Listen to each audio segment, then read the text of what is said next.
You will all know that Trump has fallen out with Elon Musk. This all started after Elon Musk, who had recently concluded a role leading Trump's Department of Government Efficiency, or DOGE, aimed at cutting federal spending, began by publicly criticizing Trump's Big Beautiful Bill, a major spending package passed by the House and waiting a Senate vote. Musk called it a disgusting abomination and urged people to oppose it.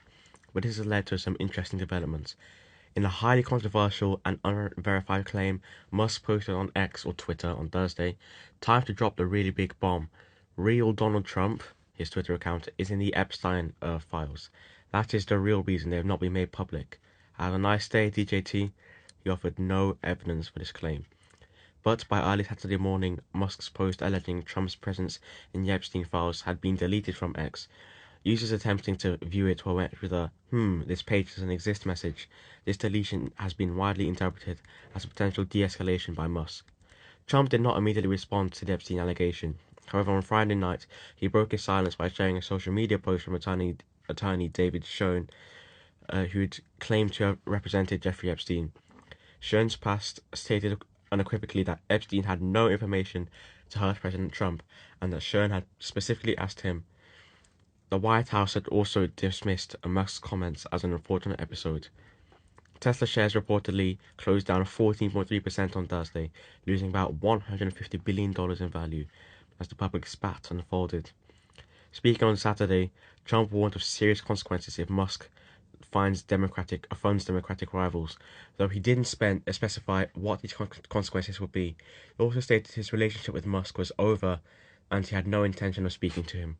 Elon Musk has also said he might create a new political party. The FA ruled last week, or Football Association, that transgenders can't play in women's football anymore.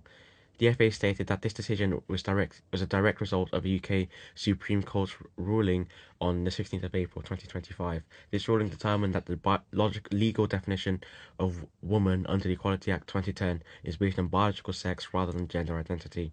The FA acknowledged that this is a complex subject and stated that its position has always been to review and change its policy if there was a material change in law, science, or the operation of the policy in grassroots football.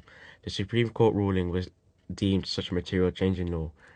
Prior to this, the FA had a more inclusive policy, which was updated in March 2025 to allow transgender women to play under stricter criteria, including meeting specific testosterone level requirements and undergoing match observation for safety and fairness. However, this was superseded by the May 1st announcement following the Supreme Court's April's ruling. I think that this is a great step in the right direction. Tony Blair and the concept of ID cards have been a notable topic this week, not because he's personally pushing for a new initiative, but because the idea of a national digital ID system, often dubbed a Brit card, is reportedly being explored by the Labour government, bringing Blair's past advocacy back into the spotlight. Labour exploring that Brit card proposal. News emerged this week that the influential Labour think tank Labour Together, which has significant sway within the party, has put forward a detailed proposal for mandatory universal digital ID card for every adult in the UK.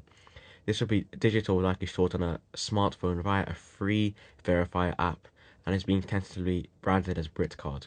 Apparently, this will tackle illegal migration, and this is the primary driver behind this, and it will improve the efficiency of checks on individuals' right to live and work in Britain. Tony Blair has mentioned all this before, and is still very much in the limelight for a previous PM. The Labour Party in the UK, currently government, has been very active in other places as well, in outlining and implementing its plan to change, for example.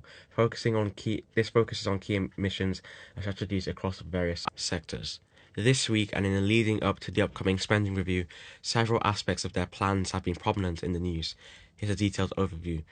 Stabilising and sustainable growth. Labour's central economic narrative emphasises putting public finances on a sustainable path, underpinned by robust fiscal rules. They aim to embed stability while supporting sustainable investment in public services and driving economic growth. They frequently highlight the negative fiscal inheritance from the previous Conservative government, which they say necessitates digital choices and, in some areas, tax rises. But the NHS has seen a lot. Labour has pledged to recover services and transform the NHS with a 10-year plan during spring 2026. The plan focuses on 3 shifts: more community-based care, greater emphasis on prevention, and extensive use of digital technology within the NHS. They also aim to reduce NHS waiting lists and make sure that 92% of patients will not wait for any longer than 18 weeks for routine hospital treatment. And there's also a primary care focus where they'll recruit more GPs, for example, and also technology for efficiency, where the government aims to strengthen the NHS's capacity to innovate and improve, including through technology that can automate administrative tasks and free up clinicians' time. This will be very interesting to see.